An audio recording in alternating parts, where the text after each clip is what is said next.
All right, cool. We are live. Hi, I'm Glenn, avid fisherman, average Joe, and this round, what we're talking about fly tying demo. In particular, it's called a near deer. You can tie it in different colors and whatnot. In my case, I tend to like the olive variety. And so that's what I'll be showing you today. And this is a repeat or do-over from yesterday.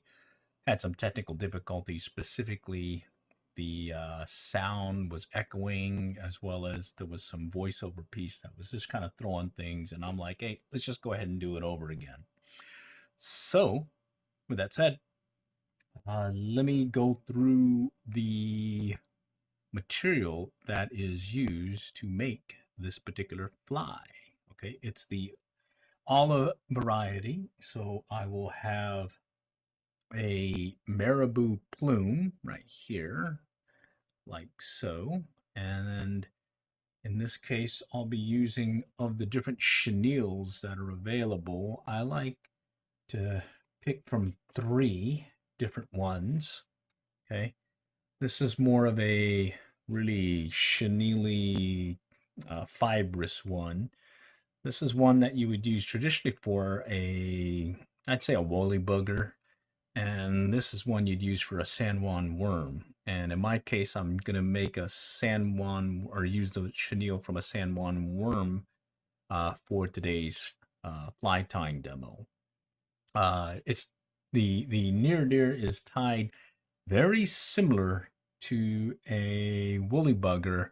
The main difference is it uses a jig fly hook and rides a little bit more vertical when you are fishing it.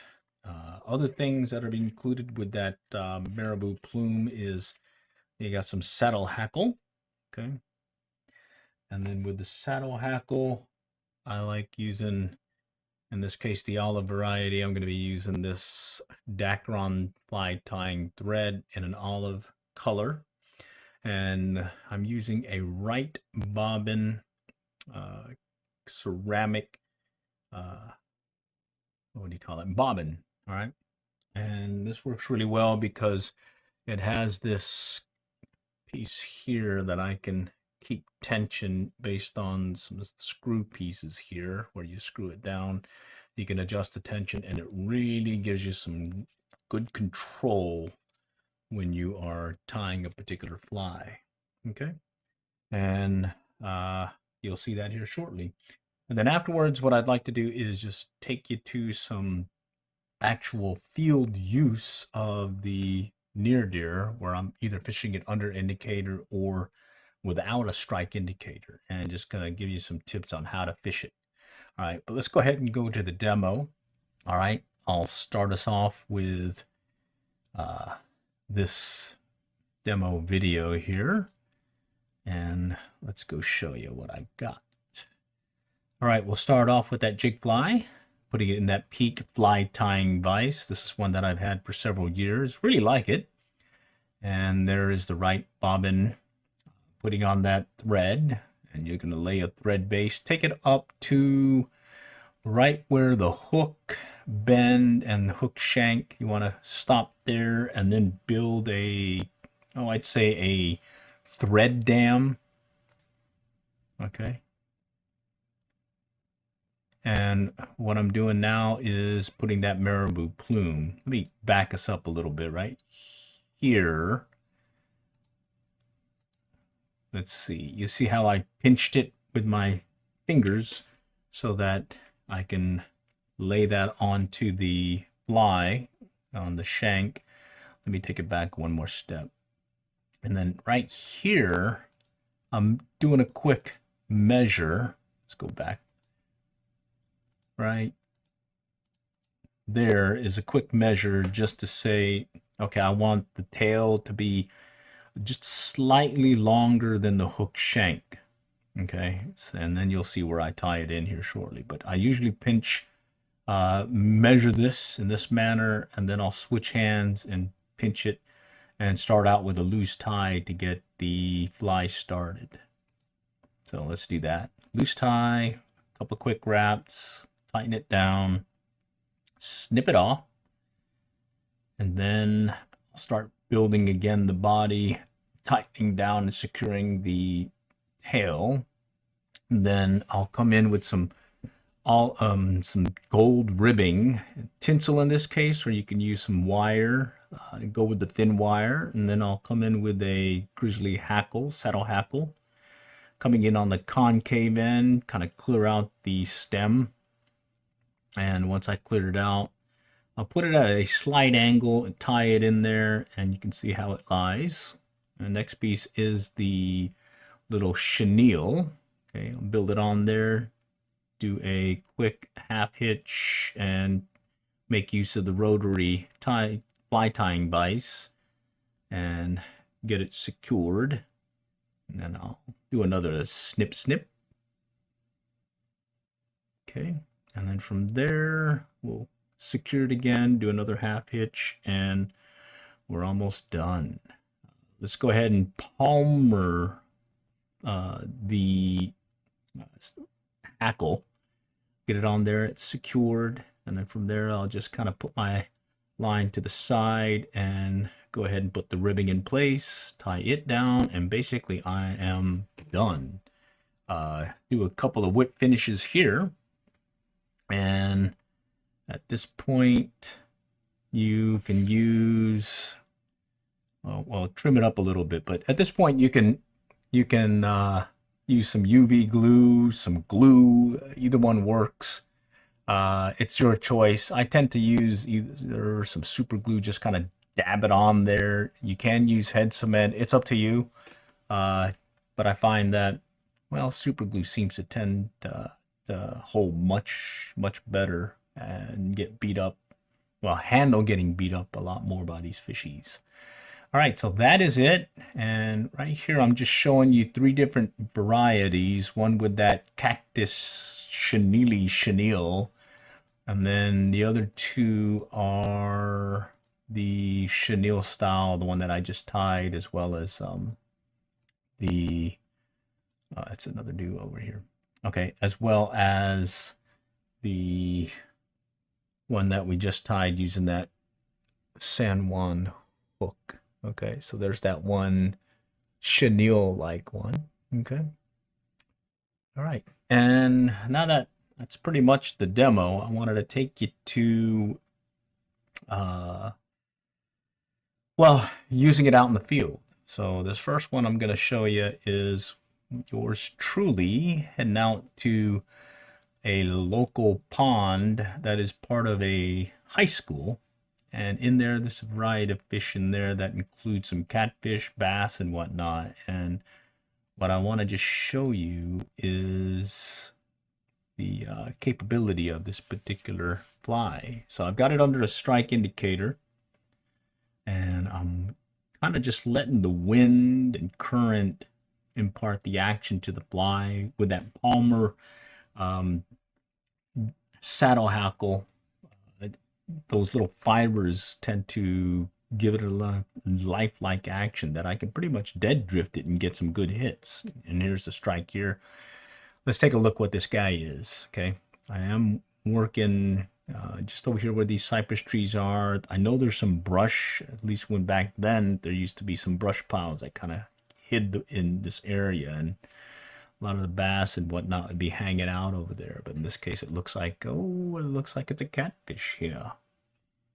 Okay, so I'm working it under a strike indicator, and I've got a catfish on the line, fishing the near deer, about 3-4 foot under the strike indicator. And in this case, it's doing a dead drift, just kind of letting it drift along, watching for that strike.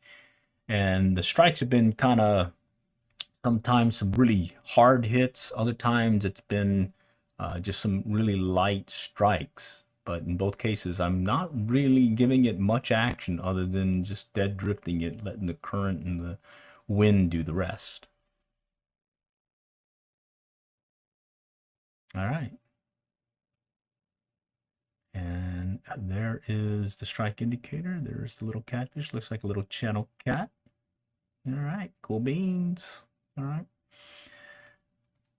Let me just flip around here. I'm just kind of working another area, catching a few of the bluegill. All right, so you can see you can catch catfish, you can get bluegill, it can get bass, and you can get some trout. So let's just flip on over here shortly and show you what it'll do when it comes to trout fishing. Okay, there's a little bluegill on the line. Actually, it's a nice sized bluegill, about the size of my hand. All right. Okay, so let's go ahead and take you to, this is another case of the near deer being used, but in this case, I'm tandem rigging it. What I've done is I've taken the fly, the near deer, okay, and right here, and I've set it about 3 to 4 foot under the strike indicator. And then what I'm doing is I'm putting about a 10-inch trailing piece of mono where I've tied in an improved clinch knot, a section of mono, monofilament line, and then I believe I'm using, I think it was a gold rib hare's ear nymph as a trailing fly. So here is the near deer, and I give it a hang loose symbol of line, and trailing behind it is this gold rib hare's ear nymph. All right, and so using that configuration of tandem rig flies, I went up to a trout fishery, year-round trout fishery, up in Oklahoma, and I was able to catch a fish or two. So in this case, I'm just getting ready to walk up. It's called Spillway Creek. The area used to be more heavily vegetation and trees and brush, but a flood at that time just kind of cleared out the area. Excuse me. And well, in this case, I'm working a run and a little eddy or pool that's been built up in this section. And in there are roughly 25, 30 trout. There are just kind of lingering in that white water seam where it's starting to pool. And they're just coming in and out, and they're pretty much striking anything that goes by as my, or as a, be it food or a fishing fly goes by. You're able to get some fairly nice strikes here. And I can't remember how many I caught and released, but bottom line, I was working this particular area for, oh, I'd say about 30, 40 minutes, and pretty much caught just about maybe 30, 40 trout as well. So it was fun. How I'm working the particular setup, I do have a strike indicator, but you'll see me kind of twitch the rod. What I'm doing is I'm letting it go down to that white water section, or that seam. I'm not sure if you can see my cursor, but let me stop it real quick. Right up here where there's some white water, okay? There's some rougher patch here, then it does an eddy-like piece here. All along here are trout staging, and then back in here there's trout staging. And I'm able to see them. I've got my polarized glasses, and I'm taking advantage of being able to see these guys kind of lurking below. And with that, I'm able to see either the flash of a trout striking, or I'm seeing the indication of the strike from that strike indicator. I am twitching on the rod to give a little action, as well as to bring the strike indicator and then the tandem rig back up the seam and letting it drift back down again. Sort of kind of doing, well, keeping it in the money zone longer, basically, than just myself letting it just drift along. And you can see it's short cast, don't have to cast very far. They're over here by my feet. I can see them. And, well, you can catch them. I did catch a few. I did lose a good number as well. I was bringing them in. And in this case, I believe I'm using the old classic trout 9-foot 5-weight, and the Echo Ion fly reel 4 5-weight. Yeah, and you can see the near deer is doing two things with that tandem rig. It's getting the flies down to the water, down the water column into the money zone where the trout are lurking. If I went with one fly, be it the gold rib hare's ear nymph, weighted of course, as well as the near deer, if I just went single flies, I don't think I'd be able to get the fly to where the trout were lurking. I'd probably be getting less strikes. But having that tandem rig, I was getting it down quickly into the money zone, and I was getting some good strikes with that near deer. Okay, and as I was telling you earlier, when you put this together, you can tie the fly, adjusting the tail, be it longer or shorter. I tend to tie it just I'd say a quarter longer than the length of the shank, hook shank, and then I'll take it back to the hook bend and tie it in there, and then the rest is basically tied similar, very similar to a woolly bugger. You can tie it with a palmer technique, so you run the hackle up the length of the shank, or you can do it a dry fly where you tie it up close to the head of the hook. All right, let me just skip around and see if I can get you to some more key areas here. Yeah, okay. And here's the other thing is, look at all these bugs. You can kind of see in the video where there's a bunch of bugs flying about. So there's a hatch going on. They are feeding, but again, they are feeding lower in the water column. I think I probably could have put it on a midge and whatnot and probably gotten some strikes on the surface, but overall this round they were just down in that water column, and just having that tandem rig with the olive near deer and that gold ribs hare's ear nymph was enough to get me to where they were and kind of enjoy catching and releasing for a good bit. All right. Okay, and there's just one of them. There are some bigger ones there, but overall, this is the size that I was catching, these little stockers. Okay, and it is a year-round fishery located in Oklahoma. There are some brown trout that will also reside in the area. Some of the rules have changed in the area, so you do have to just confirm that everything's good to go and stay up to speed on those. But here, at the time, this was a put and take section, so you could catch and keep them instead of required to catch and release them. All right. Okay. There's one where I'm losing it. Okay. Hopefully that was helpful. Again, just to reiterate the things that you want to have with you. You want to have, in this case, I was using a jig fly hook right there. Let's see if I can flip right there. Jig fly hook. This is 1/80th ounce, size 10. And then from the fly tying vise, it's the peak fly tying vise that I tend to like, and it's been good overall. And then you can see another view of it. And so I think some folks are just joining again, so just let you know where I was just discussing how to fish it and some demos there, fishing a couple of locations. And now I'm back to the fly tying demo. For those that just joined, I'll go ahead and just rerun the video here showing yours truly doing this. So let's go and pop it in. Okay, so I start out with the jig fly hook, size 10, 1/80th ounce. Get it secured in there and take advantage of this right bobbin that gives some really good tension. It's got a ceramic tube, so no fraying. Quick snip, take it, lay a thread base, and then build a hump just about parallel to the hook point, and add a marabou plume about a quarter inch longer than the shaft. Not quarter inch, but a quarter longer than the shaft.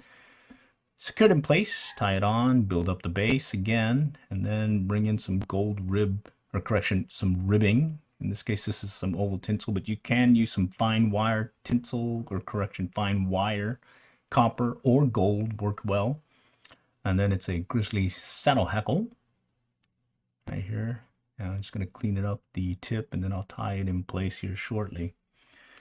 And then after that, we'll put in some of the chenille. In this case, I'm using the same size chenille, a smaller size chenille, similar to what you'd use for a San Juan worm. I wanted a more thinner bodied fishing fly this time, but you can go with some larger size ones. Okay.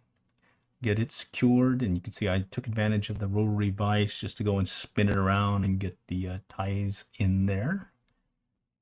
Secure it. I put a little quick half hitch, and I'm going to go ahead and take advantage again of that rotary vise and do the Palmer technique to apply the hackle. Another half hitch.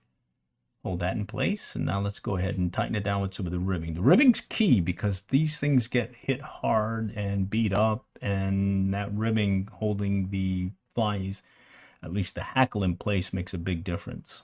Okay, and at this point, you're pretty much done. Just add in your favorite, be it head cement, super glue, or UV glue. Clean it up a little, and there you go.